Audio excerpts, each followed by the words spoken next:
السلام عليكم ورحمة الله الإخوان. تبارك الله عليكم، كنحييكم في هذا الفيديو هذا. كما كتلاحظوا معايا الإخوان، هذا الفيديو هذا يكون واحد الشرح اللي هو بسيط، خفيف وما طويلش بزاف. هو ديال هاد الجراند بريم بلوس. غادي تلاحظوا معايا الإخوان، هنا غادي نعطيكم بأن المشكل اللي كاين فيه راه غنوريه لكم. عنده مشكل ديال الريزو ما كيطلعش. ديما عليه دائرة، يعني دائرة علامة دائرة. الإخوان غنحاولوا اليوم إن شاء الله نصلحوا هذا المشكل مع بعضياتنا. كما كتلاحظوا الإخوان، هنا هذا هو الريزو ديالو، هذا هو سيركويت الريزو أو الأي سي ديال الريزو اللي عنده علاقة بالريزو. هذه الفيل اللي كتكون كتوصل، كما كتلاحظوا هاد السنينات جوج هما اللي كيوصلوا الريزو، كيدوزوه مع هاد لالين وكيطلع حتى لهاد الفيل هذا ديال هاد الاونطيل هذا، وعاد كيدخل من هنا وكيخرج لهاد الجهه الاخرى اللي جهه الاي سي، يعني كيعطي الاي سي. هو هذا اللي غادي، هذا هو الاي سي ديال الريزو، هذا عنده علاقه بالريزو الاخوان. هذا المشكل في الشبكه. غادي تلاحظوا معايا الاخوان، حنا ان شاء الله غادي نشوفوا المشكل. ها هو هاد العلامه الدائره كتلاحظوا، هي هذا هو المشكل. كتبقى هاد العلامه ديال الدائره. كنحاولوا نديروا 112 باش نحاولوا نديروا اتصال.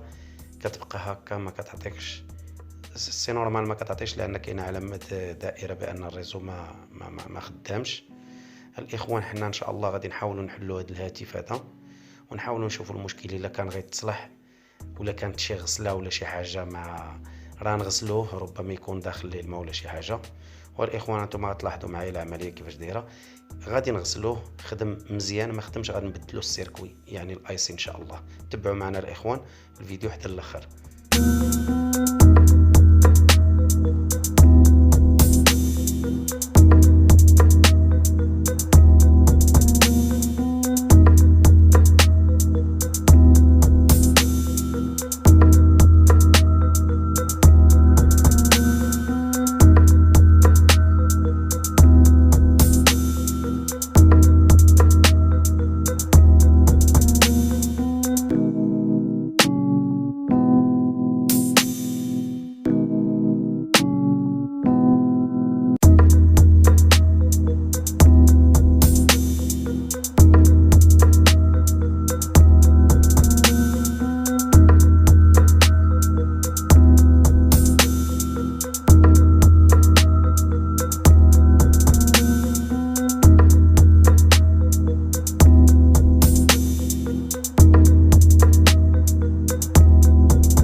ورجعنا معكم الإخوان بعد ما شفتوا العملية كيفاش دازت. لاحظوا معايا الإخوان، العملية ما احتاجيناش فيها يعني كما كنقولوا شي حاجة اللي هي صعيبة ولا نبدلوا الاي سي ولا نبدلوا السيركوي. اللي احتاجينا هو ان نظفنا الاي سي ديال الريزو والنواحي ديالو، البلاصة ديالو اللي فيها نظفناها مزيان، كان واصلها شوية ديال الكالكير. انتم الإخوان كما كتلاحظوا معايا الريزو راه طالع مزيان. تحية لكم، شي فيديو ان شاء الله جديد، والسلام عليكم ورحمة الله.